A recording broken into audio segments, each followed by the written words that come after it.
Hi, Mark. Hello. How are Good you? to see you there. I'm good. How are you? Doing well, thank you. Did you have to work today? Um, uh, yes. Yes. Well, it's Columbus Day, and we have some schools and teachers This, are out today, and some are not. yeah, it's a little different everywhere, isn't it? Yeah. A couple of the schools gave that up, and on Veterans Day a few years ago, now they have like a 3 or 4 day fall Oh, break yeah, in October instead. So, that's cool. yes. And you're in Missouri, I'm in Oklahoma. Oklahoma. Okay. How is the weather out there in Oklahoma? It's good. It was middle 70s today. It's beautiful. I think next couple of days it's supposed to be a little bit warmer. We're gonna have a little bit of a return to an Indian summer, and then I think it'll cool back off again. So, but it's been nice. Yeah, we had 80, 75 to 80 all last week and over the weekend. And today it was just kind of a miserable kind of a day. So I I'm think fall sorry. has returned. It does that, doesn't it? Yes. I am not ready. I'm not a winter person. I'll just tell you up front. I'm Oh, not a fan. I'm just not. I'm freezing. I just am freezing all the Yeah, time. I, So, I would rather sweat any day. yes, me too. Well, come to Florida. We've got Yeah, lots of that. listen, listen. Oh, hi, Lisa. Hi. You got some I'm humidity down going there to, too. it's not Florida, but I'm going to Charleston, South Carolina next week to visit a friend that used to live in Lincoln That's and is awesome. retired now and lives on Daniel Island. And so it should be a little nicer there than it is in Illinois. Yeah, a That'll be little cool. bit. Yep. But yep, the last time I was in Florida was for the Teach CTE. And we're lucky we got That's that in right. before all the That's corona right. started. That's why I met you. Uh-huh. Now when I look back, I'm thinking I'm just really surprised we even got to go. So, And it was cold that week down there. That you happens know, in South Florida. You get like yeah, 1 or 2 cold weeks in like January, February. There's like an odd Well, cold. now, what do you call a cold week? I'm talking where you have to put a sweater on. Okay, yes. so maybe 50s, Yes, that's 40s, maybe. Oh, freezing. 60. It was probably 60. The It's first day about we were 60. there, Nancy and Trivet and I walked along the beach. It was gorgeous, and then it just got cool overnight. And yeah, you had to wear a sweater. And Yeah. Yeah, I don't mind that. Of course I'm from New York, but we've been down here. Um, On. well, we moved down here originally in '92 in South Florida, and then being Italian American, I had my daughter, and then we got the guilt. So you know, I don't know if you know any Italian American families, but when they're from New Yes, York, oh yes. my goodness. So Catholic we and guilt. Yeah, guilt.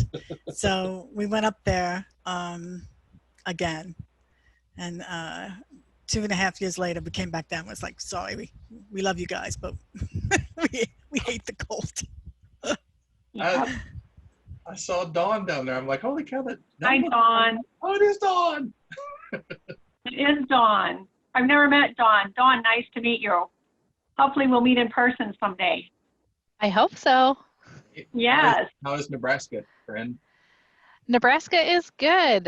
We're in the 60s, and I have a background because I'm literally out at the softball fields with my daughter at practice right Ah, now.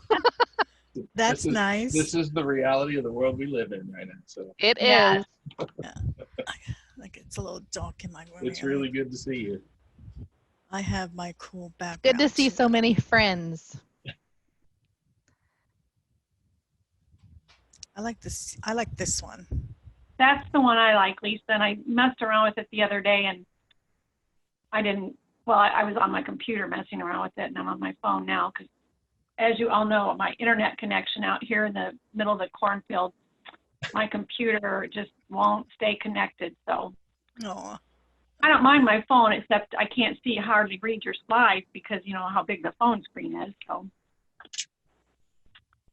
well, this is oh, my somebody favorite. had the same, It's my favorite somebody picture sent you though. a message. Uh, sent you a chat about your last name and somebody's last name. But anyway, yeah, we're almost ready to start here. Where's the chat? Did you see that chat? Ah, I didn't get the Italian American in. Thanks, Martin. My maiden name, my full name, Italian, I'm married in Italian. My full name is Lisa Marie Rosalia Vitagliano Martino. Holy Oh my cow. goodness. That is, I am such a paisan. that's straight out of Sopranos right there. That's right. My You father totally was win the Yeah. Italian American thing. on Columbus Day. Woo woo. Yeah. Yeah, my father is from Sicily, and my mother's family was from Naples, and my husband's family is from Naples. So my daughter is of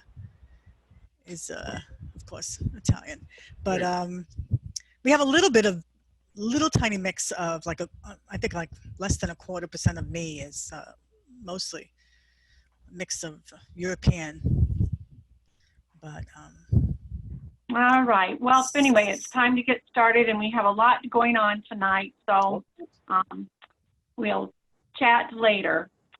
So anyway, I'd like to start with checking in, and if anybody has anything to share. And is Julie, are you on the call? I'm here. Julie did have something that she would like to share on one of her activities she's been doing. Well, I shared with Cindy this afternoon. I was really excited. We'll have an article that will be published in the November-December issue of Techniques, so I'm really excited about that. Very good. What's your topic? It's on the inclusion, access, diversity, equity, and diversity. So it's about cultural responsiveness in CTE and what it looks like in the classroom. Nice. Well Very done. good. Well done. So anybody else have anything to share about their activities or involvement with their state, national, region, division since last month? Hey Cindy, this is Joni. We just Hi, had Joni. we just had our state Alaska ACTE virtual conference this last Friday and Saturday, and all of us, everybody was a little concerned how that would go, and it actually was one of the best conferences ever. Alaska is a huge state, and in geography, you know, like some of our smaller districts out on the West Coast and North Coast, you know, I don't know, it would be like going halfway across the US to get there, and there's no roads.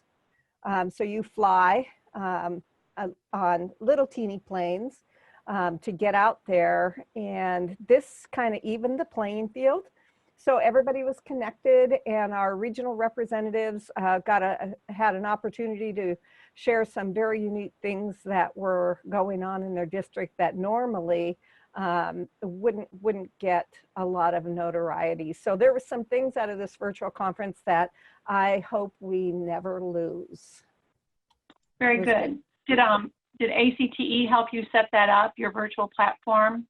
No, we actually ended up hiring a pretty sophisticated group out of Anchorage that does a lot of professional conferences because of there were some issues with, you know, lack of connectivity in rural Alaska, and they had kind of solved that issue. So, yeah. Very good. Good to hear it, that it went so well. Anyone else?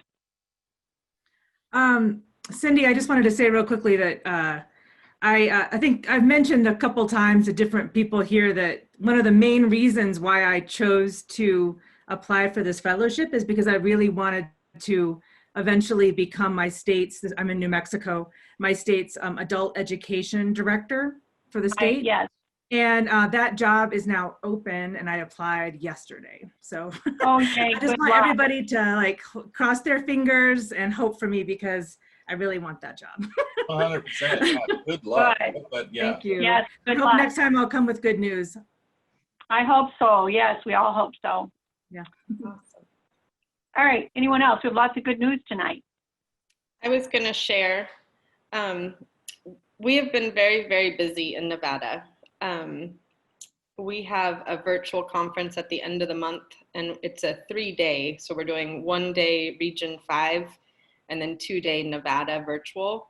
And so we're super busy with that. And then looking ahead at the calendar, we're doing a blended conference hosted in Nevada in April for Region 5, and then we'll have our summer conference. So right now my head is just spinning with all of the conference planning, and we're getting our board. We're having new members transition on right now. Typically we do all that in the summer, and since we lost that conference time and we lost the ability to meet when we typically do, we typically have board meetings for 2 days and get the year planned out. And we're having to do all of that on the fly while planning 3 separate conferences. So I feel like I'm getting this huge crash course, send your positive vibes this way. But I'm learning a lot. It's going to be a lot once I get through it and be like, oh, okay, we learned something. We're using the CVent program. We got the app set up this weekend. We're moving, but it's a lot. So I'm excited and scared to death all at the same time. Very good. It's a lot of work, but it's very exciting. It's very rewarding. So great to see all of your involvement in Current Tech Ed at the different areas, levels that you're doing it. So, all right, we will move on. Next, we have our Mentor Minute, and tonight we have Dawn Lindsay, who also will be the Fellows Coordinator in 2022 after I finish my 2-year term. So congratulations to Dawn. And she is a past fellow, so she is going to speak with you at this time. All right. Well, it's great to hear from all of you tonight. I'm excited to see some of the people that I know and lots of people that I don't know, and hope to get to know over the next several years, because I hope you will all continue on in your involvement at the regional and national level, as well as involvement in your state. So to date myself a little bit, I was one of the national fellows in 2012. So it was one of the first classes. And that was the first year they went from 5 to 7 fellows, I think. So that gives you a little bit of a difference between what your experience is now versus what we had back then. It was definitely a lot smaller group. So hands down, I will start off by saying, even to date, 20 years being in the profession of current technical education, it was one of the best experiences professionally that I have ever had. And it's because I stayed involved with those people. I really got to know them that year. And we still, except for a couple that I don't talk to just occasionally, the rest of us are on Facebook together. We see each other at conferences, and so we really stay connected. So I'm going to talk to you about 4 different things really fast about my experience, and encourage you hopefully to finish out your experience strong throughout this year and then continue on your involvement as you move forward. The first, and I hear several of you doing this, try new things. That is what this experience is all about, and it gives you an opportunity to brainstorm with other people that you wouldn't necessarily network with otherwise. You are just introduced to each other for the first time this year, possibly. More times than not, that's the case. And so don't be afraid to try new things, whether it's with people within this team, whether it's at the state level, regional level, national level, but just try. We've all had to pivot this year quite a bit with the whole COVID-19 thing. And so don't be afraid to just try some new things. So one of the things, and Cindy, can I share my screen? Yeah. Do I have that ability? Okay, so I'm going to show you a few different things. So one of the things that I did back when I was a fellow, can everybody see my screen? Mark, give me a thumbs up. Okay, I see you on my screen, so that's why I asked. So one of the things that I tried when I was going through the fellowship program, I don't remember if I was doing my master's or educational specialist degree at that point in time, but one of the things that I had to do was a lot of professional development, daily professional development for 152 staff, 2 different high school campuses. And I was going out of my mind. So I figured out how to, at that time, create a Wikispaces. Wikispaces is no longer. So I've transferred it to a Google Doc.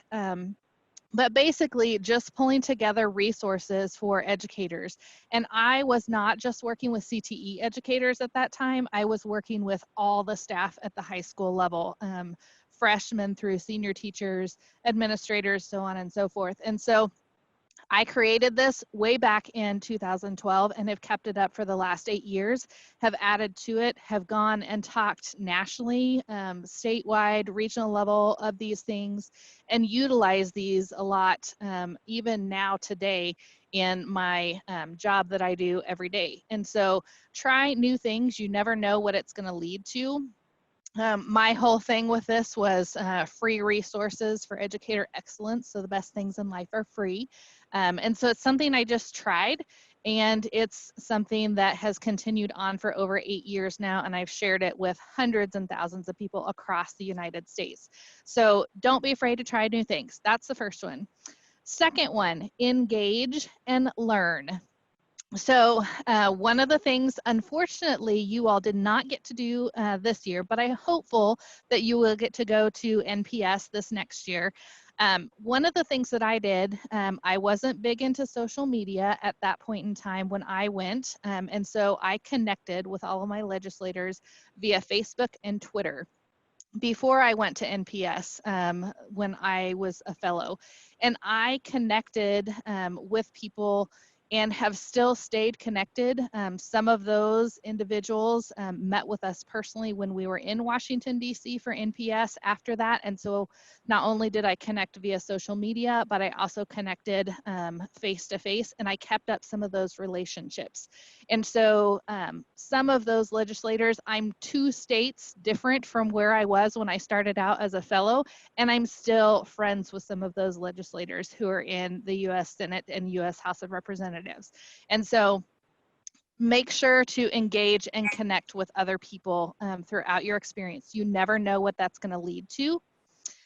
The third, that rolls right into the third point I want to make of networking with anybody and everybody.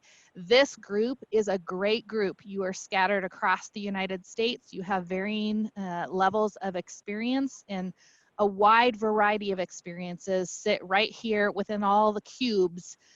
Brady Bunch cubes is what I call these a lot of times. You have such resources at your fingertips right here. Utilize that. I will tell you a fun one. So I went on and got my doctorate degree, just finished in May. One of my fellows was on my dissertation committee. And so it was all about CTE, and she was a great one who helped me through that process. So utilize your resources that you have and engage with them. You never know, an initial networking session leads to building of relationships, and those relationships can in turn lead to great partnerships, potentially moving forward. So don't forget to do any of that. The last thing I want to say is never doubt that one person can change the world.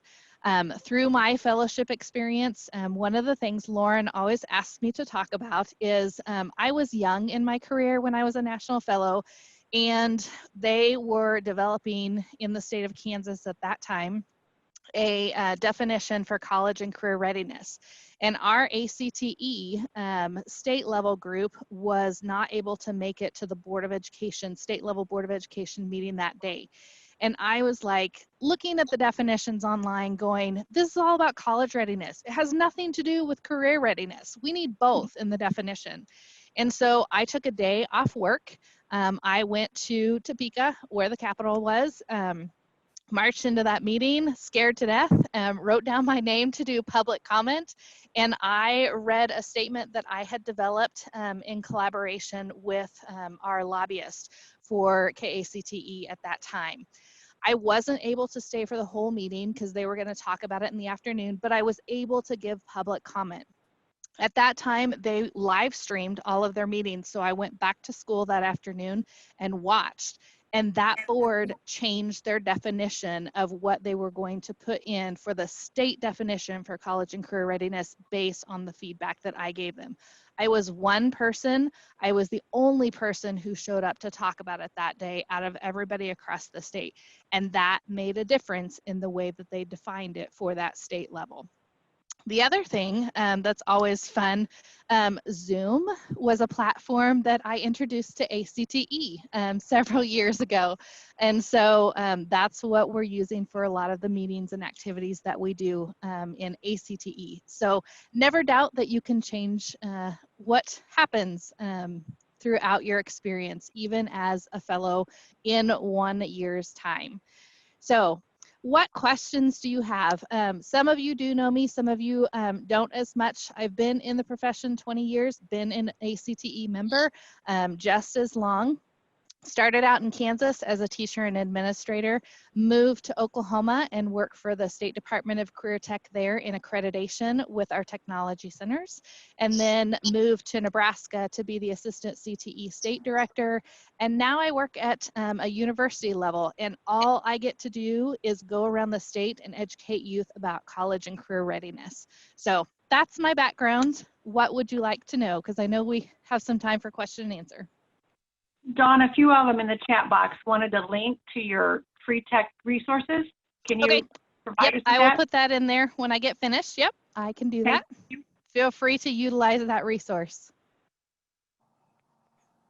Anything else? There's 20 pages worth on that. I think I just showed you a couple. There's 20 pages of links there. So feel free to utilize those in any way you can. And share out with others. It's free. Other questions that you have?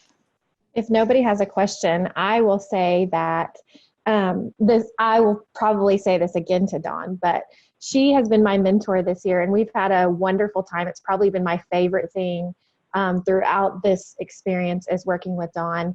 And if anything, even if I haven't even ever seen that resource page working with her yet, but if anything, she is resourceful. And so jot her contact down because she is a wealth of information, if nothing else, and just has had her toes in every facet of CTE. So anytime you have a question, and she's just easy to talk to. And so anyway, that's just my plug for how wonderful I think Dawn is. And I don't necessarily have a question because I have Dawn at my disposal all the time. You're very sweet, Heather. So I put up also, so I want you to be engaged in this process, even though it's a Zoom meeting. I don't like to see Zoom zombies. And so I'm asking you a question, and as you all start to answer, it will actually start to populate the screen here in a second if you want to do this. Go to slido.com and enter that number. And I want you to put down what's one thing you've done this year that you would not have done if you were not in the National ACTE Fellowship Program. I'm curious from this group, because I think if you think about it, you've probably done a lot of things throughout this year. What's one that you know you would not have done had you not ever been involved in this process? Awesome. I'm seeing some things populate in. So this is one of the resources that I showed you on that page. And in this virtual world that we've had to pivot to a lot of times, engaging in these types of things keeps your listeners and learners engaged in the learning process, even though you're on screen. Awesome. Good to see some things popping up. Any other questions that anybody has? I will put my contact information to my email address that you can get a hold of me as well. All right. Thank you, Dawn, so much for your welcome. insight and comments. And you're at your daughter's ball game, correct? Practice. So I'll stay on and listen for a little bit until I have to leave. All right. All right. This what Dawn's last activity brings me into something I need to just let you start thinking about. At Vision every year, we recognize the fellows and bring them all up on stage. And obviously that's not going to happen this year. So Lauren has been thinking of ways to recognize you. And so at the end of our call today, we're going to record each of you so you can start thinking about Oh, let me see, I gotta read it. Because of the fellowship program, I am blank. You need to fill in your blank. And she is going to record that at the end of this call today for part of the fellows recognition during the vision closing, probably the closing session. Is that right, Lauren? Closing session?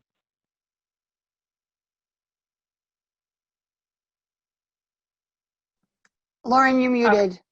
Lauren, I'm All right. not sure what you said. Sorry, I think it might be on Friday, but we'll see. Okay, so anyway, whenever you're honored at Vision, it will be part of that presentation. So, Cindy, are you looking for just one word or like a sentence? yeah, just one word, phrase, something short. Something short. Yeah. Okay. Lauren said we have about a minute for it's like a commercial or whatever, but there's not a whole lot of time. So yes, a word or a short phrase. Got it. Lauren, is it just verbal or is it also image? We will also be image. So if you want to get creative, get creative. Okay, thank you. Okay. All right, so tonight for ACTE, we have Michael Conant, who is the Associate Deputy Director for Outreach and Partnership Development. And so he's going to share with you some of his responsibilities at ACTE. Michael? Fortunately, Michael wasn't able to join us today. So Oh, I'll just give you a short review of what he does. Okay. He handles a lot of our strategic partnerships with outside organizations. So anything that has to do with sponsorships or strategic networking, things like that, that's what he handles. He does an excellent job at that, and we've had a lot of success because of the work that Michael's been doing. So if you ever have a sponsor or have any questions about sponsors, Michael is the one to go to.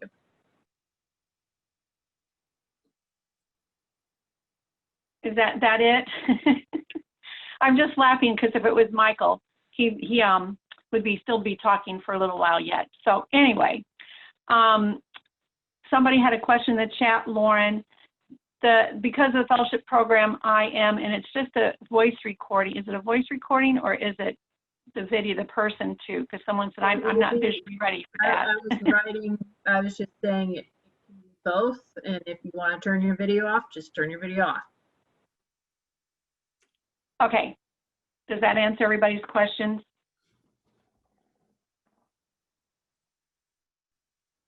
I just wish we had a little more I'm not mentally prepared for this tonight. Sorry.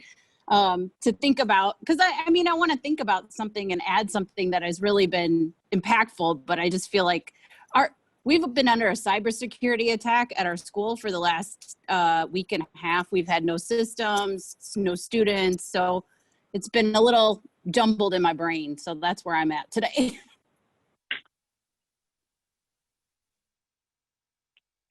So Lauren, if they turn their video off, then it would just show their picture? It would just show whatever their preferred background is. So their name, or some people have an icon, it would just show that, or I could work with our team to see if we could do voiceover. Okay. All right. Everybody good there? Sorry to spring that on you. Okay, so we will go into our individual book reports, and I have Martin on my list first. Woo, Martin. Yeah, woo. But I'm not doing a John Maxwell book, so that's all right. All right, let me share my screen. Dun, dun, dun, dun. There it is. Share. Okay, can everybody see that? I'm gonna make sure it moves, because last time I did this, okay, it worked. All right. So before I share this book, first I gotta say I did the Live to Lead thing that John Maxwell did, and I cheated. I've done it not virtually, because we're all virtual. I did it where I could watch it over some time, because I was also at Best Practices on Friday. So it was hard to do Live to Lead and Best Practices at the same time. So anyway, if you get a chance to do that Live to Lead next year, if they have it, do it. It was well worth the money I spent on it. So now done with the John Maxwell commercial, let me start my Michael Hyatt commercial. I don't know if you can see my book. No, you can't, because that's weird. The book is The Vision Driven Leader by Michael Hyatt.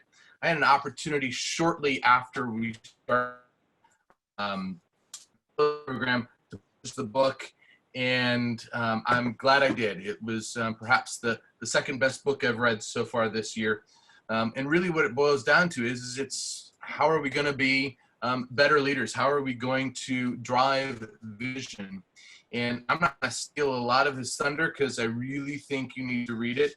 I'm one of these guys that I take notes in a separate book, but if I get really interested in something, I'm dog-earing the corners of the book. And I'm counting about 20 dog-ear pages on this one at least.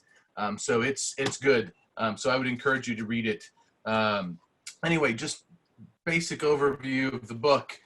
We have to set, as leaders, we have to set the vision for the organization. And while that might be a duh kind of moment for all of us, it's still something that we have to be reminded of on a regular basis, that while we've got a purpose behind the school, I'm the one that's going to set that vision for the organization.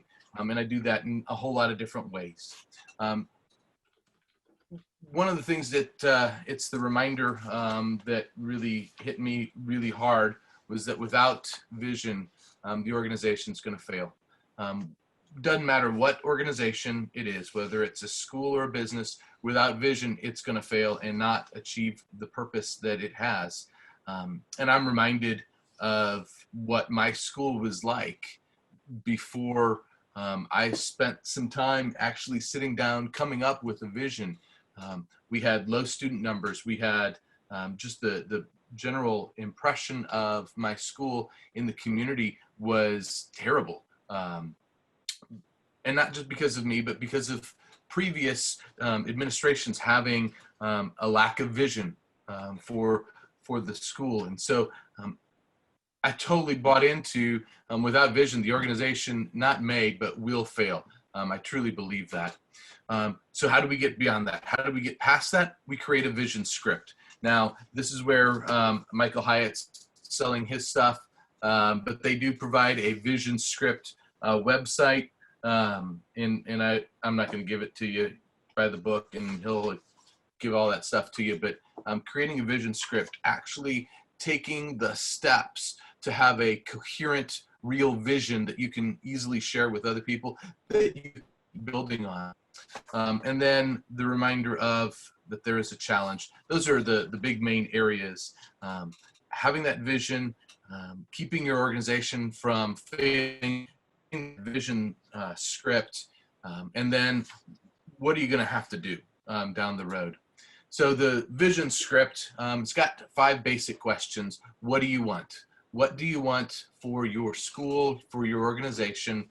Where do you see this in whatever time period you want to have it? Is your vision clear? Can you truly share it where people can understand it? You know, I had a rather broad, ambiguous vision, and so we've worked on the vision for Pike Lincoln, and it's now clear. We know where we're going and many of the steps to get there. So we're slowly refining that. I think one of the things to remember is that a vision script is not set in stone. You can modify it. Does your vision script, does your vision inspire not just the people on your team, but everywhere else?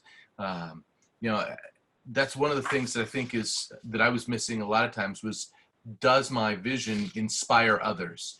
And so the reminder to inspire others with your vision. Can you actually reach that vision? You know, if my vision to take my small rural career center from 300 students, I want to have 1,000 students in there. That's not really practical.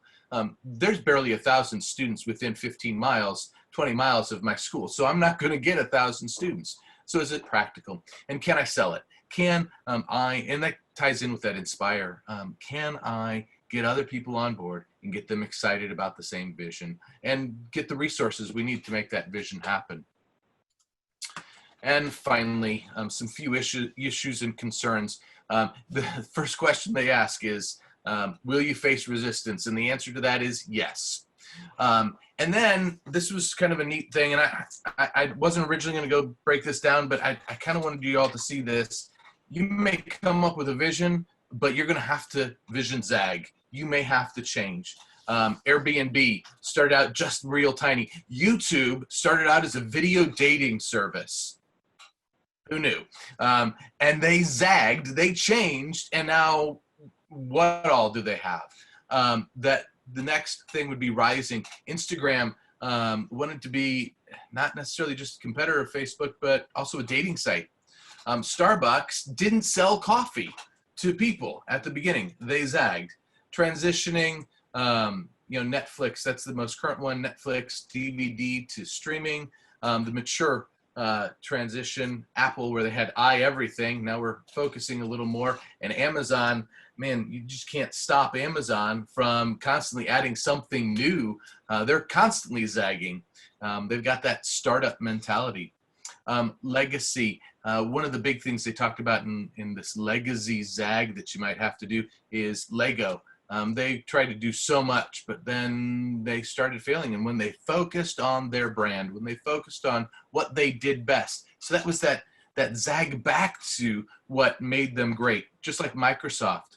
One of the stories that Michael tells in here is Microsoft went from having people excited and innovative to people that didn't want to work there and were just beaten up, and they zagged back to innovation and they became better for it.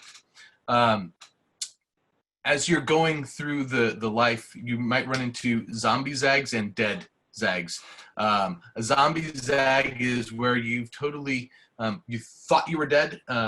Prime example is Marvel. And now look at them. How many movies and how many millions of dollars have they made? They were about dead.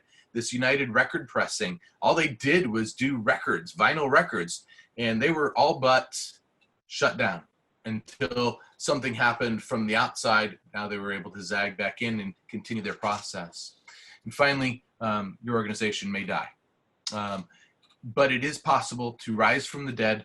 There's something called Slack, and I don't remember exactly where it started from, but it was from an organization that was basically dead. And now Slack is like a $1.2 billion company.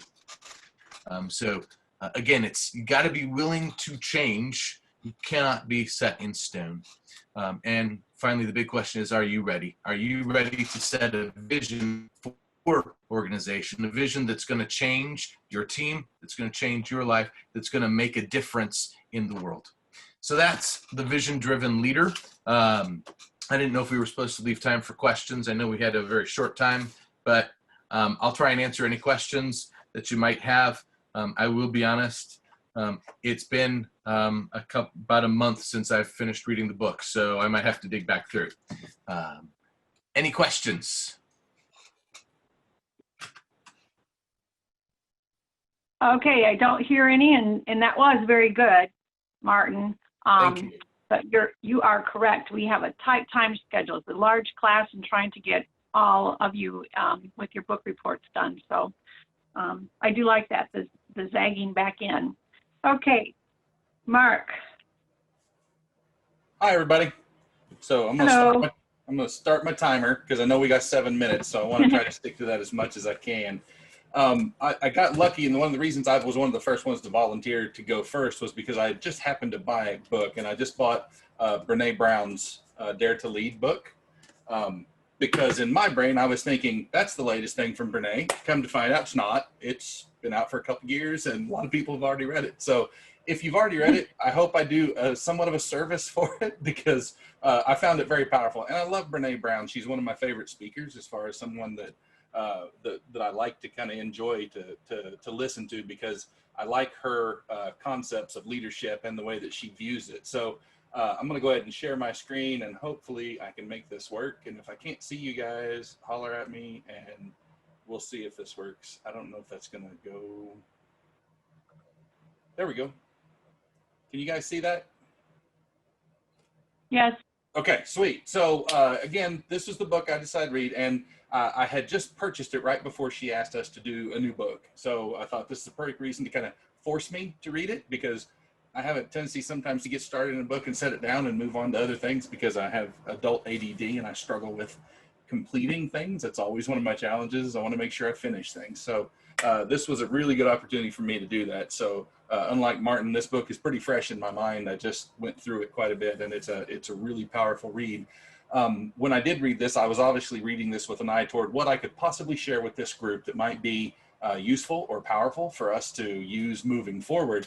And the challenge I've got is I've got 7 minutes, and I really need about 2 hours to cover the things that I thought were great. So I'm going to just give you a couple pieces of things that I thought were really good, and then encourage you to read it if you haven't already read it. So one of the first things Brene does is she starts out her book with this quote, and I love this quote. She said, "You can't get to courage without rumbling through vulnerability." And when I first read the term rumbling in her book, I kind of was like, I don't really get it, but okay.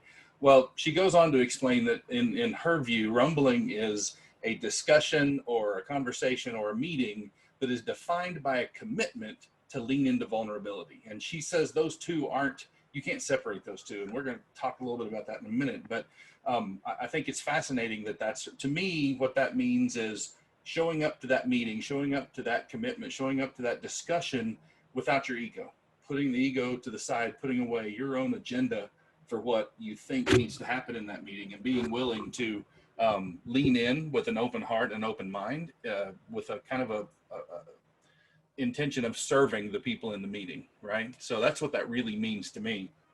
So I'm going to talk to you about a few things. These are the things that I pulled that I thought I could cover maybe in 7 minutes.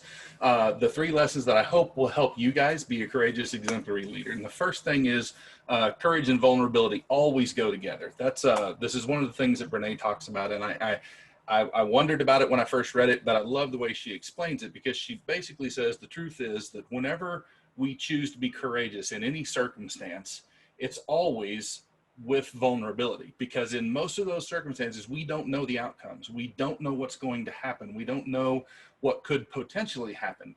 So you have to be vulnerable if you're going to be able to be courageous, right? It drives some of that. There's a ton of uncertainty. There's a ton of potential danger that we're not aware of. And that's why she's so adamant that vulnerability is not a sign of weakness. It's actually a sign of strength. So the second thing that she talks about is if you can narrow your core values down to just 2, then it's easier to navigate the hard times. And I thought this was pretty fascinating and really powerful, because I know that most of you, like me, we've done these exercises. I've done these in workshops when I do leadership workshops, when we're always trying to kind of discover who we were designed and created to be and learn more about our purpose. There's a value list and a value set that we go through, and that list can kind of sometimes get pretty long. And the challenge becomes when that list gets longer, it becomes more challenging in really hard times to have a bearing point, because there's so many things on your value list that really none of them become a priority. So it's really easy for us to kind of float around in all of the different values that we find value in and not really focus on. So if you can get it down to 1 or 2, then you kind of got a North Star, and it'll give you something to kind of hold on to and hone in on during really tough and challenging times. And the last thing I'm going to give you is her acronym, and she calls it BRAVING. And these are 7 behaviors that help build trust. So I'm going to cover all of these with you guys. So number 1, the B is boundary setting. So clarifying and respecting each other's limits is really critical when you're building relationships, right? Understanding that and being willing to understand that there are challenges on both sides of the relationship, and you need to respect those boundaries, whatever they may be. So you need to be curious about them as well. The R is reliability. If we can't rely on each other to keep our word, then what are we doing, right? If you can't, if I can't count on you and you can't count on me to do the things I've said I'm going to do, if you don't walk your talk, then we're going to struggle with reliability, and we're going to struggle to build trust. The third thing is accountability. Making mistakes is okay. Sweeping them under the rug is not okay. So making mistakes and learning from them so we don't repeat them in the future, right? That's how we grow. That's what growing looks like. We expect failure.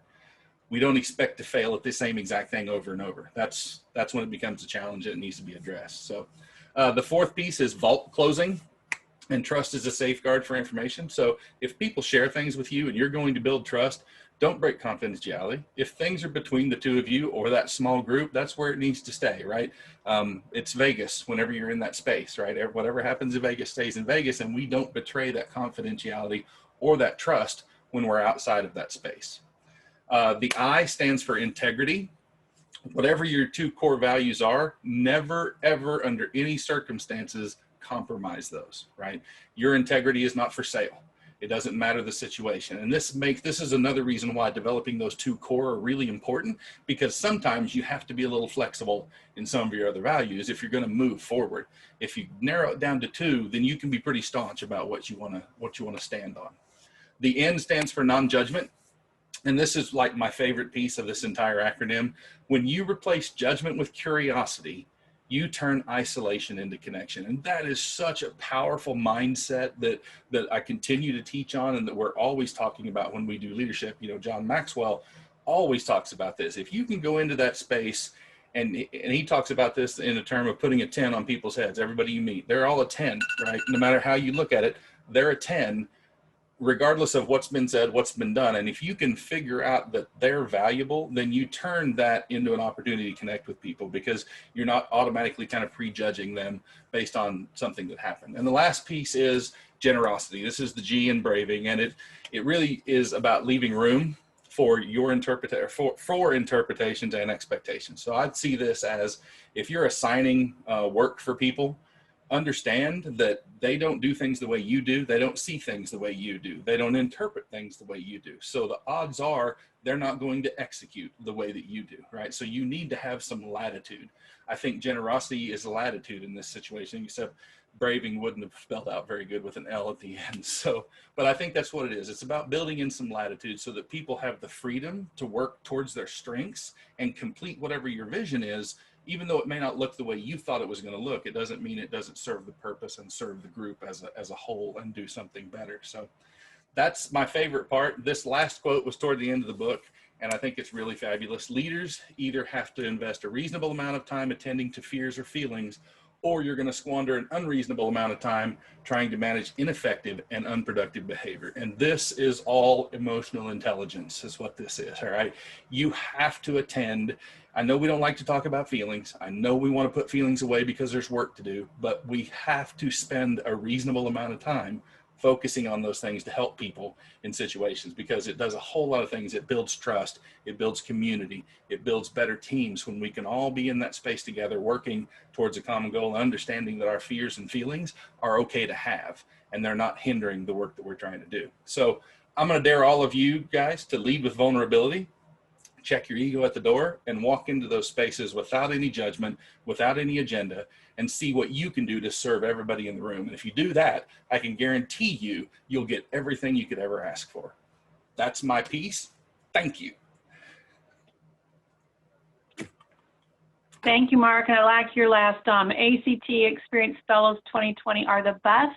I know you are the most resilient, that is for sure. So with the COVID, the most resilient, and you've just moved on and made the best out of it. So very good, Mark. Thank you.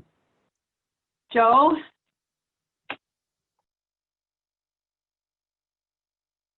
Yes, I'm all ready. Let me just display. Sorry, I'm so used to Google Meets now.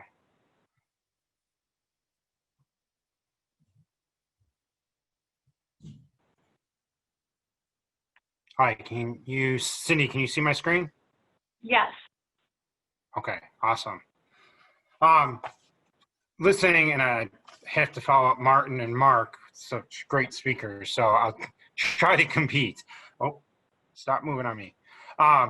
But tying into their presentations, trust, vulnerability, embracing failure, relationships, that's sort of the theme you're going to hear through this book. So like Martin, I actually read this last year with my division, and then I have reread most of this book 3 times now. There are different chapters I go to here and there depending on what my needs are. But in the last month, I went back and reread chapter 8, which is focusing on strengths-based leadership, which I know is a lot of what the fellowship has talked about. But I feel like they take it one step further, and you're going to hear a lot about developing this ownership and culture. I feel like that goes a little bit further than just that idea strength-based. So about the author, he's a division principal of innovation, teaching, and learning at a school in Canada. He has over 20 years of experience holding a wide variety of roles. His passions in distributed leadership, which is something I've been trying to study a lot on because I feel like that's my weakness at the moment. I try to handle so much myself, and it's not doable. We have to get that ownership, the distributed leadership amongst our staff to really get things moving forward. And the believing in creating a collaborative environment with all stakeholders. And that's another piece that I've really tried to embrace in the last few years to get all staff on board. The book's broken into 5 different parts. A lot of it is focused on, in general, educational leaders, referring to even like at a teacher level. But that chapter 8 really dives into more of like the administrator level type leadership, because it does start talking a lot about different successes and growth opportunities. I won't necessarily call them failures, but failures also that he underwent as an administrator. This is probably, for educational leaders, one of the first lessons you learn. I know my first year in administration, and I definitely reflect back and I use this wrong message, and that I never came off as we're not good enough, but I definitely did like we can do more. And that's a piece that we need to be really cautious of when we see a change. And that's one of my biggest beliefs. I want to continue changing education. I think we have a ways to go, and not that we'll ever be caught up, but we have a ways to go to catch up with trends that have been happening across the world.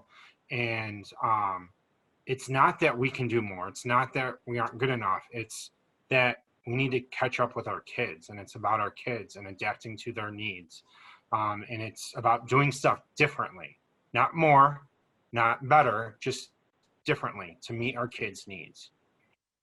I love this part of the chapter, and he talks about how administration tends to overfix things, causing this whack-a-mole sort of idea. So math scores are down. The next 3 years, now all of a sudden I'm working on math skills and I whack that thing.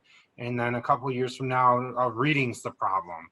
And again, it's another thing I've seen in education now being 14 years in, that it's been college, then it was math and reading. And now I feel like the wave is CTE, and I don't want it to be that whack-a-mole idea. And that for the next 2-3 years, we whack CTE and get it under control and it builds up. And then in 4 years, it goes back to core academics in college again. We need to find that balance. So I really latched onto that idea. And I think as teachers, and leaders, we need to balance ourselves as much as possible.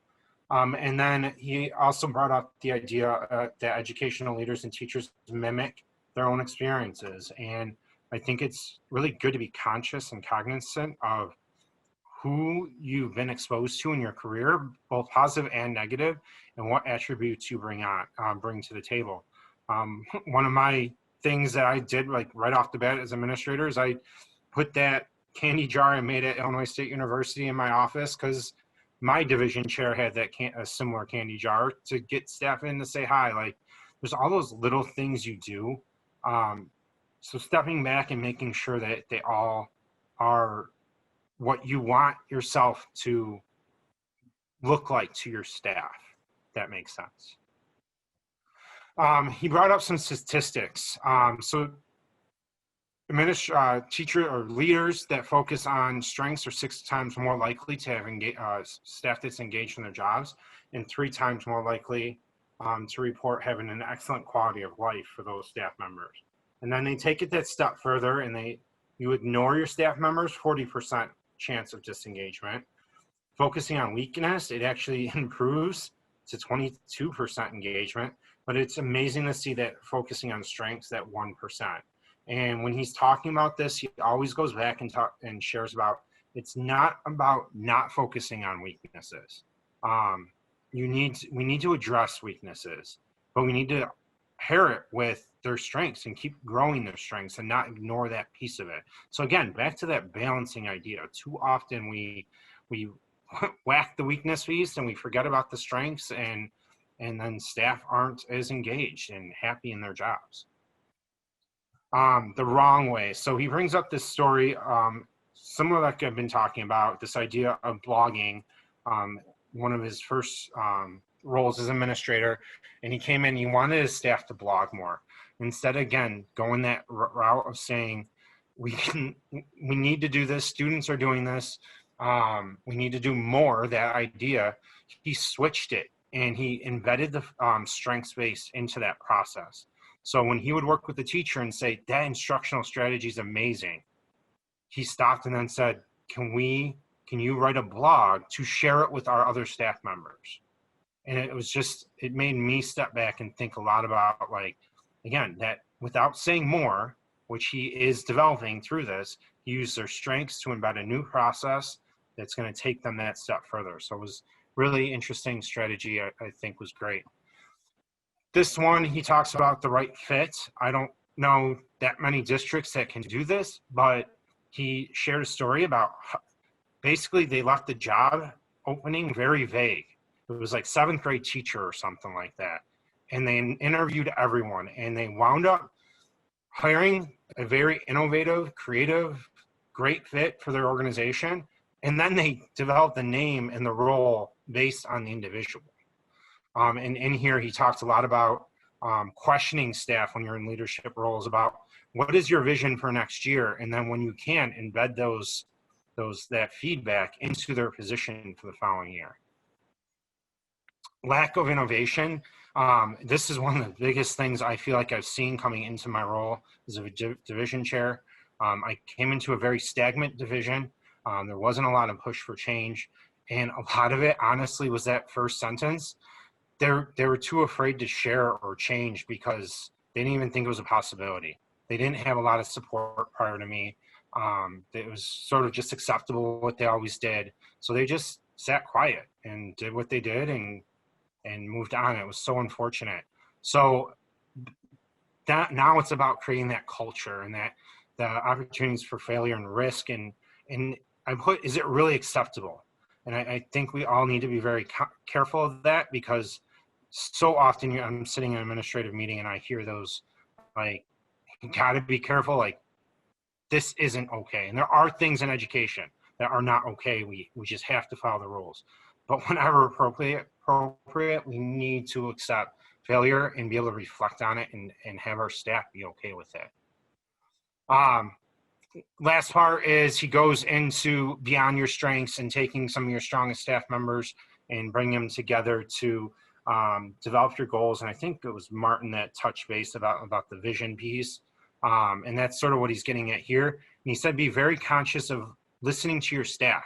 As they're talking, are they saying our goal is, or are they saying the school's goal or your goal? Because that'll be really reflective of the culture you have developed.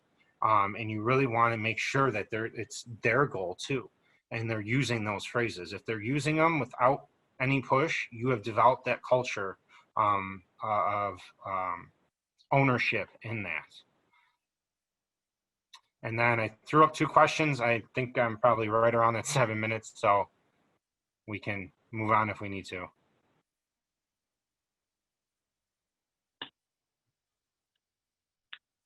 Okay, Joe, thank you. And I see a lot of the same themes in your book that we've had in the Strength Finders and in the Leadership Handbook. So very good. Any questions for Joe? I love this, Joe. I think the concepts of this are fantastic because it is so strengths-based. And I think that's focusing on the things that we do really well and how do we take those from good to great, I think serve us far better than, focusing on the things that maybe we're not currently doing well, but for who knows what reason sometimes. So thank you for sharing. I thought that was really good. All right, moving on to Heather. Hello. Let me see.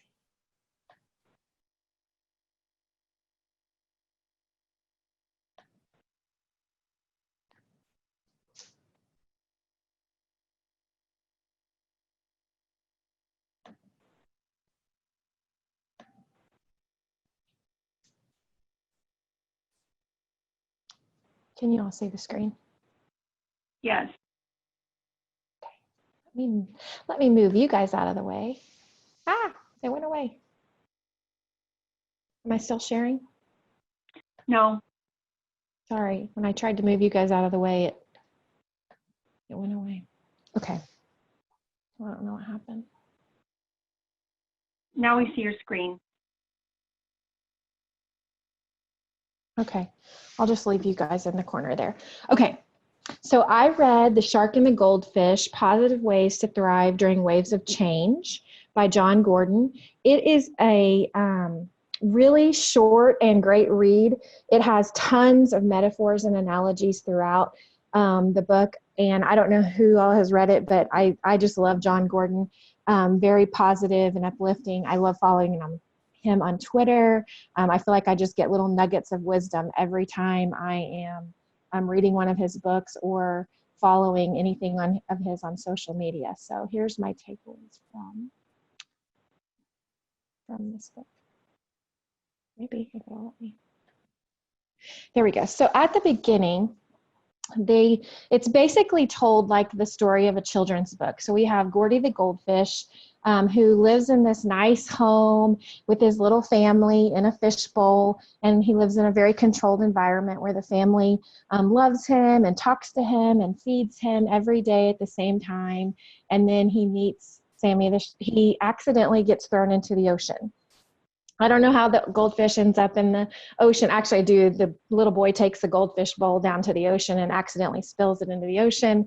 So I don't really know what he's doing with his goldfish at the ocean, but nonetheless, that's how it happens. And so he gets spilled into the ocean, and obviously he runs into Sammy the shark. And so now Gordy the goldfish meets Sammy the shark, and they're living in the ocean, which is not a controlled environment. So he finds himself in this new place, and he doesn't know how to survive. He asks Sammy the shark right off the bat. He's like, when's dinner? When do we get fed? You know, who's going to check on us? All of these questions right off the bat. And Sammy's like, what are you talking about? We have to find our own food. We have to take care of ourselves. And Gordy the goldfish starts getting really nervous. He starts worrying about things. He starts thinking, well, I'm just going to die here. Like, I can't make it here. I'm not going to live here. And so Sammy the shark kind of explains his way of doing things. He's like, well, I'm a shark. I wake up every day looking for food. I wake up every day as a shark looking for an opportunity to thrive. I don't wake up any days thinking, how am I going to survive? I know I'm going to thrive. And so he asks Gordy right at the beginning, are you going to be a shark or are you going to be a goldfish? It's your choice. So then there's a couple of, and I'm going to have to hide you guys somehow. I hope it doesn't go away. Please don't go away. Okay, there we go. So, Gordy's lost and he's hungry. And so he gives him the shark formula, and he has the events plus positive response equals outcome. So E plus P equals O. And so we have the events that happen, and then how we respond to them. And Sammy the shark says, your positive response is the catalyst here, equals the outcome. And you have more control than you think you do. So you got dumped into the ocean and you're freaking out and you're having this rough time. But if we flip the narrative and we start having a better outlook, if you get up in the morning tomorrow and you think, I'm going to find food, I'm going to eat tomorrow, then you will set out with a different mindset. So the next day, Gordy goes out into the ocean on his own, and he is going to look for food. And Sammy tells Gordy, to thrive, you must embrace the waves of change. And this book is just full of these like nuggets of wisdom, and they write them in the coral reef. And he tells Gordy, go back to the coral if you forget you forget your ways. He says, your belief must be greater than all negativity and doubt. And so as he's looking for food on that first day, here's this goldfish in this big vast ocean and all these different fish that could eat him up. And they're like laughing at him and telling him, what are you doing here? You have no business here. And so he starts to get really discouraged. He finds like a tiny little nugget of something to eat, but he's still hungry. And he's just not having as much success as he thought. And Sammy tells him, expect success and you will find it. So he's really discouraged after the first day, but he goes back to Sammy and he's hungry and frustrated. And Sammy obviously answers him with wisdom again, Sammy, the wise shark here. And he says that there's no substitute for hard work. Focus, tune out all the distractions, and don't settle. So quit listening to what everybody else is saying. Don't settle for that little morsel that you found yesterday, and continue to work hard as you're in this new environment, as you're in this new place, as you are in these waves of change, so to speak. So events plus positive response equals the outcome that you want. And so he keeps giving him these nuggets of wisdom and hoping that he's going to find, and he's going to find food, and he's going to thrive, so to speak, in this environment. So as this continues, Gordy ends up finding food. He ends up figuring out how to feed himself in the ocean. He stops waiting for someone to feed him. He stops having to go back to Sammy for so much wisdom. So these are kind of the big three takeaways at the end. So Gordy learns being a leader takes dedication. He learns that in the small successes each day that he was finding, he was becoming better each day at learning how to thrive in the ocean. And so obviously the metaphor there is the ocean is anything new that we're thrust into. We talk all the time about 2020 or COVID, or that's the big topic right now. There are other things though that come along. We may get a new job that we don't, we jump into it and we don't know all the ins and outs of it, or maybe we're asked to take on a new task at work. And so as we learn those small successes, we get better and better each day. Then number two, you're not a victim, but a hero in your own inspirational story. And so we all know people probably that they kind of play the victim role very, very well. But in this story, that's how Gordy wants to be at first, but Sammy teaches them that we cannot always control the waves of change. Like none of us expected the school year that we're in. We can't control that wave of change, but we can control a response to those waves, and we can learn to thrive in the new environment. So if we look for opportunities to be better, we look for ways to use the technology to reach our students, we look for ways to thrive in what we have going on around us. That's kind of the premise of what's behind Sammy's lesson here. And then number three, Gordy, the goldfish, starts a shark school for goldfish. So after applying the knowledge from Sammy, Gordy decides to help other fish in the ocean learn to apply the techniques for riding the waves of change and thriving in new environments like Sammy had taught, led, and mentored him. So obviously the idea there is to, become a mentor, or to pass on the wisdom that other people pass on to you. So it's kind of like the full circle of leadership, where you come back, you learn from someone and you come back and you teach others to do what you've learned how to do. And so it's just a really cute little analogy. It's a quick read. I think it took less than an hour to read that book. I've read it twice actually. And I think I have one more slide to show you. So then they keep asking this throughout the book, are you a shark or a goldfish? So I think if we're honest, we could all say, at some point in our lives, we are definitely more like Sammy the shark. We know what we're doing. We can teach others how to thrive in the environment. And then sometimes in our life, we come at it and we're like, I don't know what I'm doing. I don't know how to navigate these waters. I need somebody to show me everything. And so sometimes we're just a little timid or nervous. And so I think that if we're honest, we probably are we're like both in some cases, but I'm sure we lean more towards one or the other. We know people who lean more towards one or the other, but it's just a really good book full of metaphors and analogies to dealing with change, dealing with things that are going on, and your approach to the way that you handle those. And so that's really my only question is, are you a shark or a goldfish? And if you need a quick read, this is a great one. So that's my plug in my presentation. I didn't even time myself. Yes, thanks, Heather. And I went and found him on Facebook, and somebody else on Twitter, and somebody else got one of his audio books. So very, very good, and always nice to have new things to read, and especially during these waves of change we are certainly going through now. All right, Fran.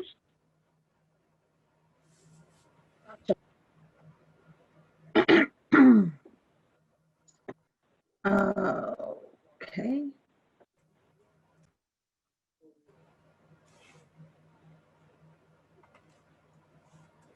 Hold on one second. I'm sorry. My slides decided to take a nap. There it is. Okay.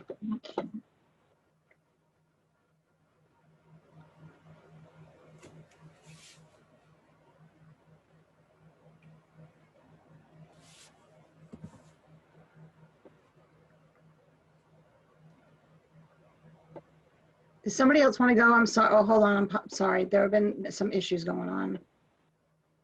What, you want to go to the next person and come back? To you? Yes, please. I'm sorry. It decided to walk away. All right, Anne, can you jump in? Yeah, give me just a second to share my screen.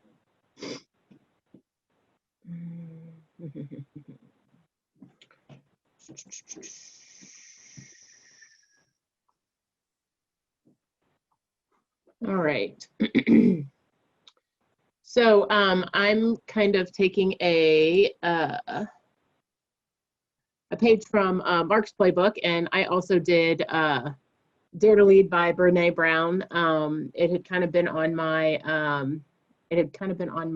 read list for a while. My district had actually even done a book study of it over the summer. I was not able to join into that this past summer, but decided to read on it on my own. And you know, it really did speak to me. This was actually the first book that I'd read by her, and it really spoke to me in terms of, you know, the way leadership can be, not the way it always is, which is what I really liked about it. So one thing that I really liked is leadership is not about titles or the corner office. It's about the willingness to step up, put yourself out there, and lean into courage. The world is desperate for brave leaders. So, you know, typically a lot of times people think about leadership is, you know, it comes with the title, or it comes with, you know, getting that promotion or whatever, but not recognizing the leadership that comes with everyday experiences. And what I really liked about this book was it helped me to discover that, not only in everyday life, but within myself. So, you know, going back to, you know, what we read in the Maxwell book, you know, about leadership being influence, and leadership really is all about influence. And it's this idea of positional leadership versus relational leadership. You know, so it is the difference between, I have here on the screen, together we create, or hey, you go create. You know, and the leader is not the person who, you know, points and dictates. The leader is actually the one who is in the trenches with you, trying to work through things together with you. And that's really the difference between the positional leadership and the relational leadership. You know, these are not mutually exclusive necessarily, but oftentimes, you know, there can definitely be a dichotomy that people struggle to see one within the other, or see them working together. So another thing that I really took away from the book was who we are is how we lead. You know, and that really spoke to me, because I am definitely the kind of person that you get what you get. Whether you see me at work, you see me out, you know, with friends, you see me at home with my kids, you get what you get. You know, so it's nice to see that, you know, it's recognized I don't have to change who I am to be a leader. Who I am is good enough, and what I'm able to bring to the table is what can make me a leader. In the book, they talked about 4 key principles. I'm not going to spend a ton of time on this because it's very much in line with what Mark talked about, but you know, there's the 4 key principles of rumbling with vulnerability. I distinctly remember having a conversation with a teammate of mine, and you know, talking about the importance of vulnerability in the workplace, and not necessarily you know, worried about, you know, looking weak, but understanding that vulnerability makes you look human. Living into our values and the importance of values, and I'm going to talk about that here in a minute. Braving trust, and like I said, you get what you get when you get me. So you get my 8-year-old in the background. But braving trust. So trust is super, super important to me. So understanding the importance of trust in the leadership role is very important. And then learning to rise, you know, and that is rise into who you are as a person and who you are as a leader, as well as rise into the position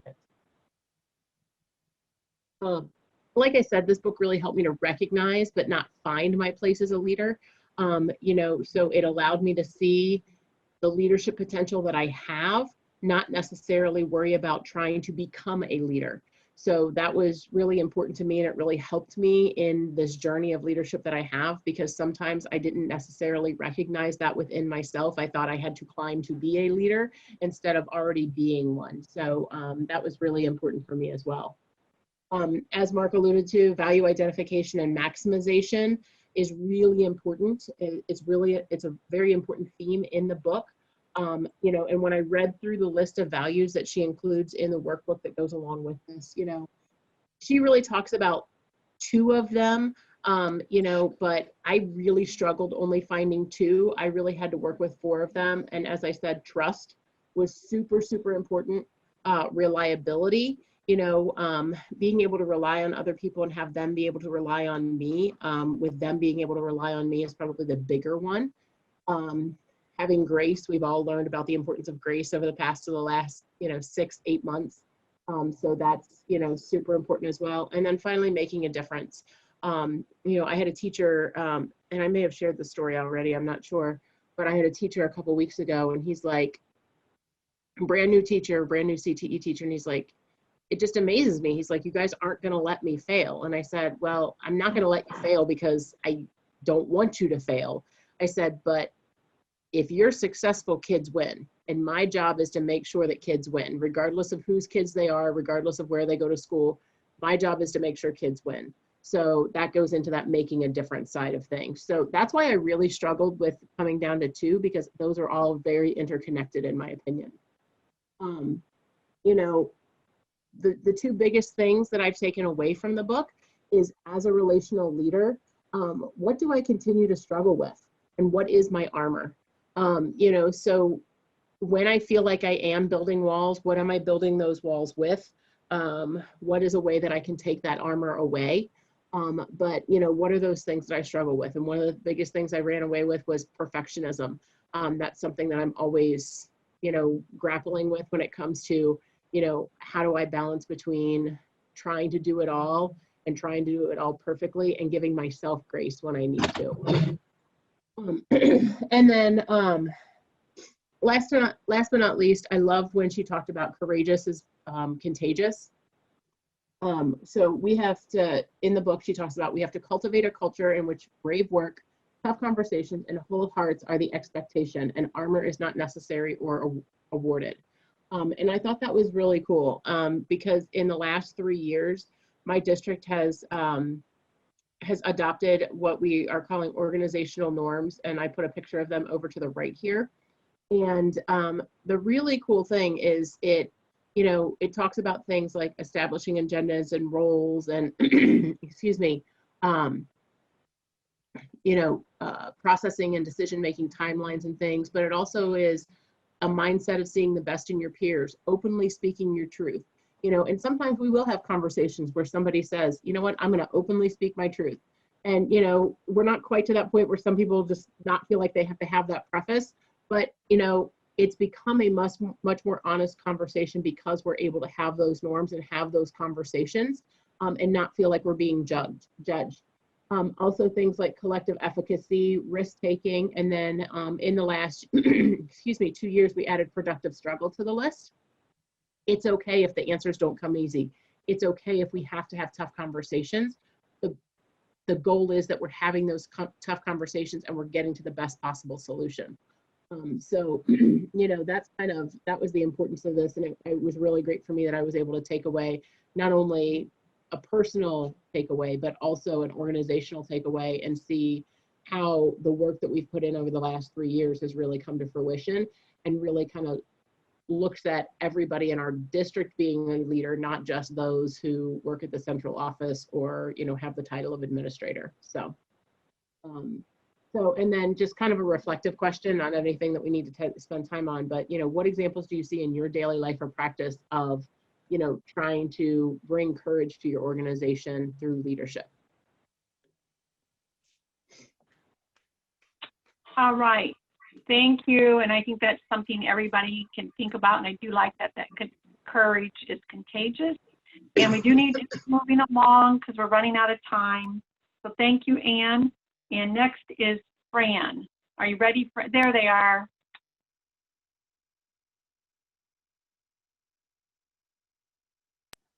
Sorry about that, everyone. I apologize. They were hiding, but now they've come out. Anyway, good evening, everyone. Everybody's books are so amazing. I'm so impressed and can't wait to read majority of what you guys shared. So there you go. Okay, so the book that I'm going to share with you today is called Multipliers. I don't know how many of you are math people, but I can guarantee you that this is not necessarily something you'll have to worry about while I'm presenting. Multipliers, and it does indicate that it's a revised and updated version. Ironically, the previous versions had other authors kind of contributing, but Liz Wiseman has got quite an interesting tag in terms of having this go forward about how the best leaders make everyone smarter. And that is my goal for sure. So the multiplier effect, it has been said that after meeting with the great British Prime Minister, William Ewart Gladstone, you left feeling that he was the smartest person in the world. But after meeting with his rival, Benjamin Disraeli, you left thinking that you were the smartest person. And this is one of the first quotes that actually occurs in the book. And I have to, obviously, from my previous presentations, you know I'm really big on quotes because I think giving credit where credit is due is important. And when I read this quote, I was like, so am I supposed to be thinking that this guy is the smartest person, or am I supposed to be thinking that I'm the smartest person? So it kind of went on to kind of like experiment with what was going on with this book. So here are some interesting scenarios regarding exactly how the different ideas about the 5 disciplines of the multiplier occur, and how the diminishers and the multipliers apply to the same kind of ideas, except for the fact that they are definitely approached differently, as you would imagine. So really quick, just even by their names, you can certainly see about the empire builder versus the talent magnet, the tyrant versus the liberator, the know-it-all versus the challenger, the decision maker versus the debate maker, the micromanager versus the investor. And just the idea of the actual vocabulary itself makes such a significant difference in terms of just the concept, even if you don't read what it says underneath, just the concept of the words. Like when you hear the word tyrant, you know that this is not an encouraging individual who wants to see how well you can do your exact leadership skill, versus seeing something about the talent magnet, that you want to make sure that the individuals that you are attracting and encouraging others to attract will allow them to be at their highest point of contribution. So when I look at this, just the words in general, I think about like, I certainly would not want a micromanager, you know, like leaning over my shoulder the whole time, but the investor certainly makes a difference.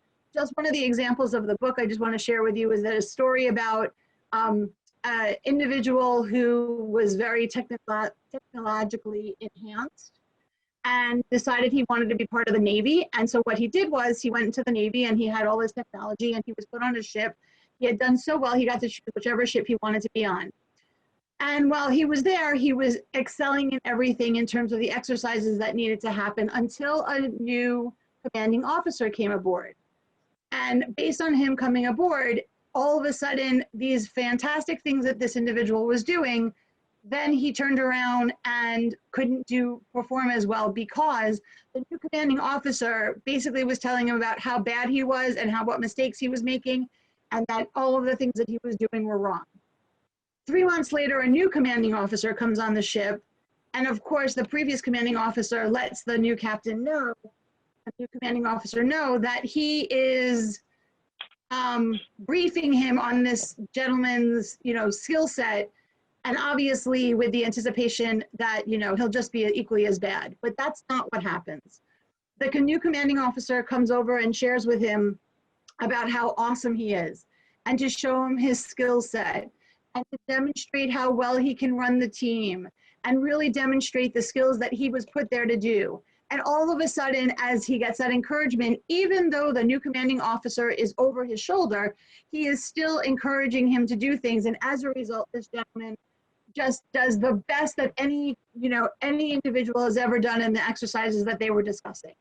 And of course, it's all about the fact that, like, it wasn't the tyrant, but it allows for, the liberator to come into play based on these definitions to kind of extenuate all of his experiences. So as a result, when you actually utilize all of the definitions that occur and the names that occur on the diminisher size, the results are only less than 50% better than they had been before. But when you use the multiplier skill set, you actually get 2 times better the results as a result of people encouraging people to do better. So when you encourage people to do better, they're more likely to do better. There was only one little thing that I thought was kind of interesting towards the end of the book, and it talks about the diminishers and the multipliers within the original multipliers. And as I was reading through, I found it was kind of interesting because they were even saying that even the talent magnet, if you made it so that you were a talent magnet, but that people need to report to me in order to get anything, to get them to do anything, it was now a diminisher, even though it was from the original multiplier. And so if you did the same thing with the multipliers, then if I can find someone's genius, I can put them to work. So it was like taking the diminishers and the multipliers as a whole, understanding the differences between the words that were utilized in the descriptions and the words that for each of the diminishers and multipliers, and then understanding that obviously you get 2 times better results as a result of utilizing those multipliers. However, if you go into those multipliers and you get really intense, then by utilizing those multiplier skills, there are still diminishers and multipliers that continue on from there. And you want to make sure that you're obviously encouraging people to stick with that multiplier and be that person who can still be the talent magnet that can make sure that you're still encouraging other people's genius. So I just thought it was interesting to kind of start with the diminishers and multipliers as a whole with the different titles and the different names and what the differences are, but to read through the entire book and get to the end to understand that even when you are a multiplier, there unfortunately by those definitions, there are still diminishers and multipliers that fall into those categories when you go deeper and deeper, unfortunately in a negative way. So I just wanted to say thank you very much to everyone, and I apologize for delaying my share. Have a great day. All right, thank you, Fran, and we're quickly going to move to Julie.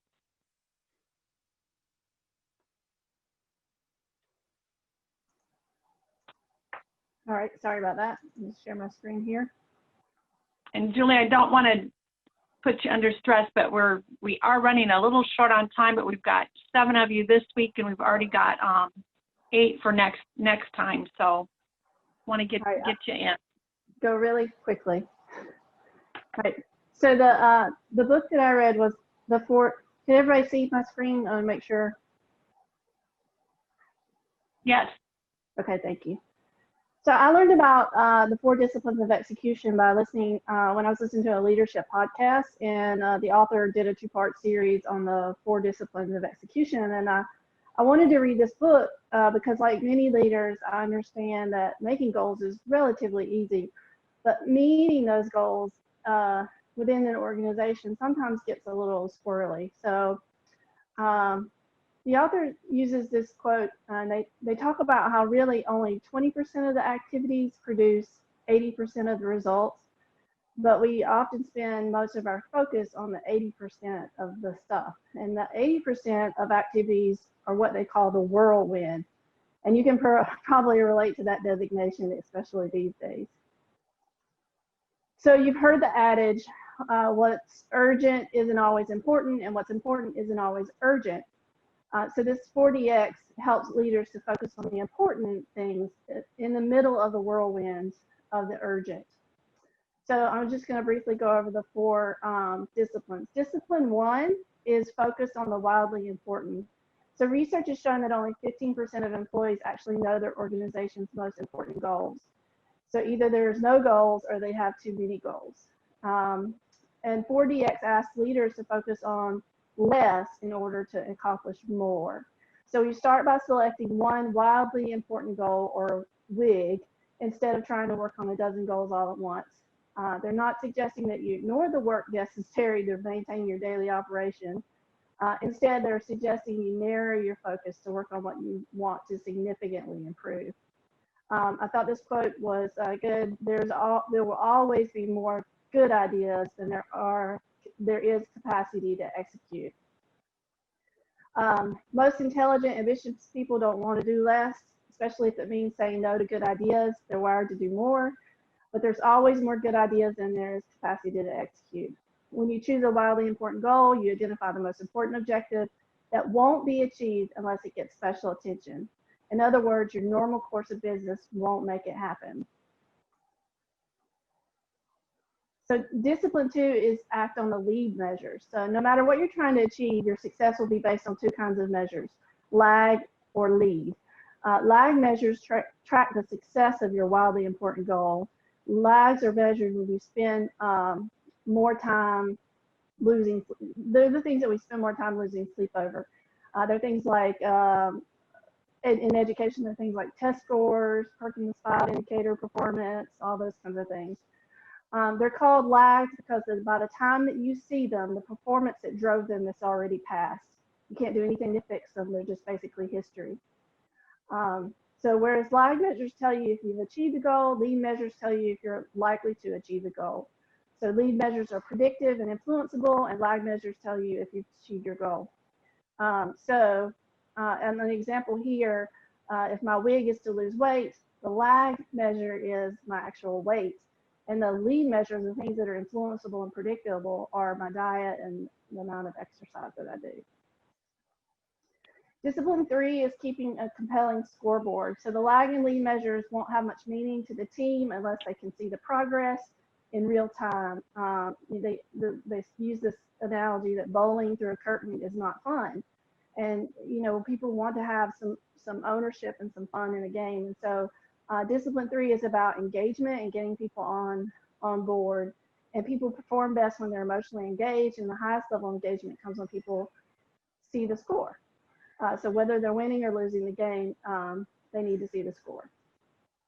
And then discipline 4 is to create a cadence of accountability. Each team engages in simple weekly process that highlights successes, analyzes failures, and course corrects necessary. So that the secret to discipline 4, in addition to the weekly cadence, are the commitments that team members create in the meeting. So one by one, team members answer a simple question. What are the 1 or 2 most important things I can do this week that will have the biggest impact on the scoreboard or on the lead measures? In the meeting, each team member reports first if they met last week's commitments, and then second if the commitments that they have moved the lead or lag measures. So, and then what they're going to do for the upcoming week. And I thought this was an important point too. People are more likely to commit to their own ideas than to take orders from above. So when individuals commit to their fellow team members, not only to the boss, the commitment goes beyond the professional job performance to become a personal promise, and it's more likely to get done.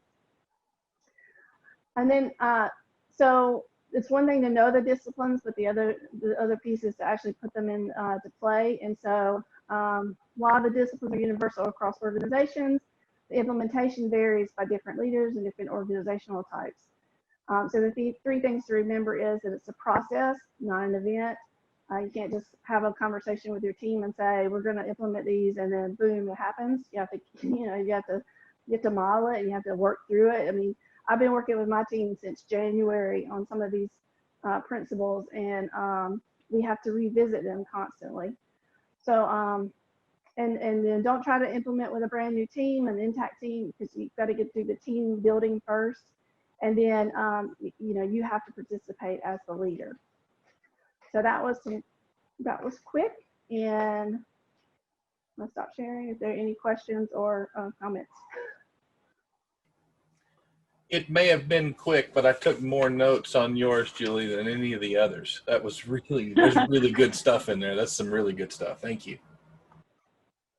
It's real practical, and so yeah, I highly recommend it. All right. Lauren, do you want to do the recording now? Yes. So I sent this out in the chat. there is a list. I will copy it so that it is readily available. But this is what we're going to do. You're completing the statement. Because of the ACT Fellowship Program, I am. You can say a word, you can say a short phrase, something like that. We're going to go in a set order, and you're going to go one right after the other. So I'm not going to be like, Mark, Lisa. We're just going to know who's right before you. So look at this list I just put in the chat. Mark's going to lead us off. Go, Mark. And just be ready to roll. Low bar. Okay. If you don't want to have your video on, you don't have to have your video on. You can just have it off. But please be ready to share your word. And once it's done, we can move on to the next thing. Becoming more of who I was designed and created to be. Because of the fellowship program, I am empowered to lead. I'm a better leader. I am thinking bigger. More prepared to lead in future roles. I am now connected with CTE professionals from across the nation. I'm recognizing who I am as a leader. I am connected and confident as a CTE leader.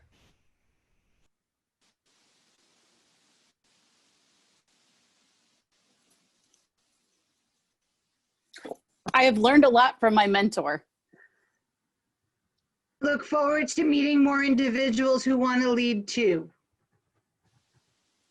I am courageous to step outside of my comfort zone as a leader.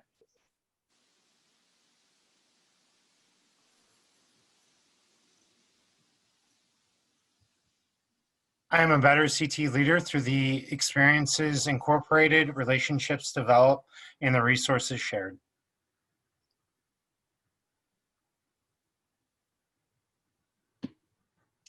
Because of ACTE Fellowship Program, I am a more confident leader.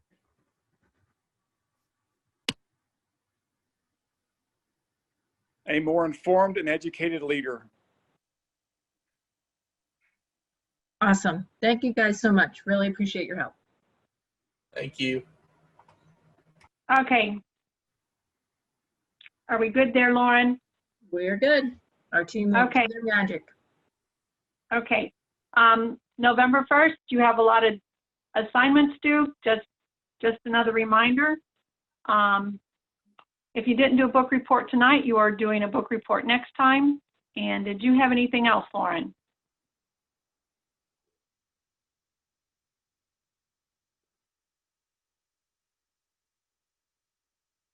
Is Lauren gone? Lauren, No, you're muted. I just was muted. I did the Okay. float, sorry. Yep. I know. We all do that. Yep, I Vision did, reminder. I did twice tonight. So I sent y'all an email from Jamie about your vision program sessions. So I wanted to make sure everybody got that and then respond to any questions that you all have. I know that you guys have been waiting for this information for a really long time. So I just wanted to make sure. What are your questions? How can I help? Have you heard from Jamie? Do you need anything from Jamie?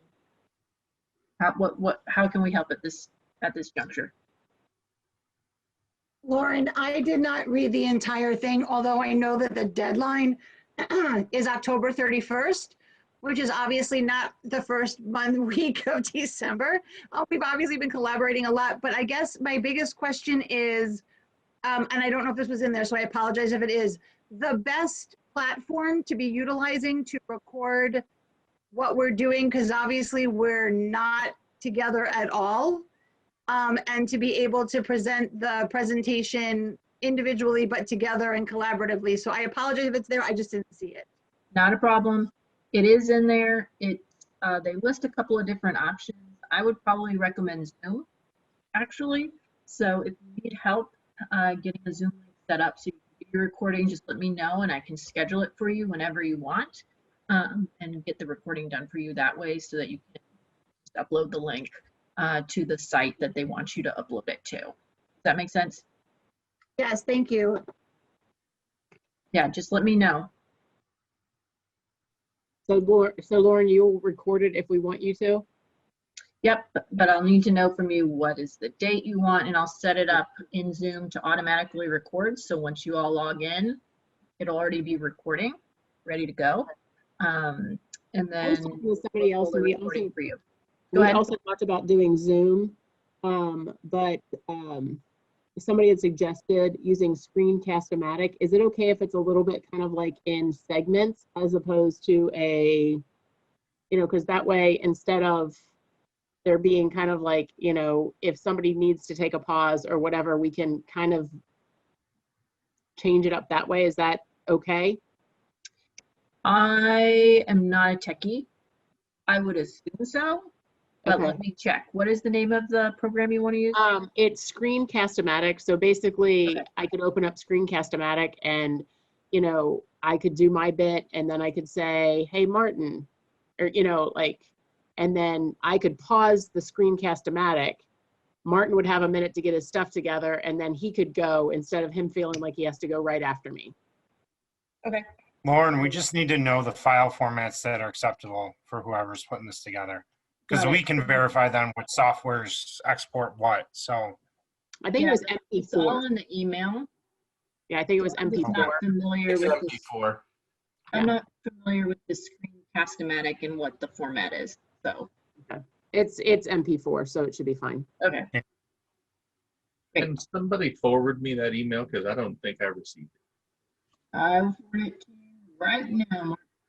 Thank you. 1 minute. Lauren, are you getting the upload emails and then you will forward them to us, or is there a specific person on our team that is going to get the link with the unique ID that you upload to? So my impression from Jamie is that all of you are supposed to be receiving these emails directly from AMP. So what my recommendation would be, and I'll confirm with Jamie, is for one of you to be the one that uploads it for the group, rather than you all uploading the same exact thing, 17 times. So I'll confirm with her, but it's my impression, because you all are a group, you'll all receive the email, but only one of you needs to upload the actual MP4 or whatever. Okay. I'm digging up that.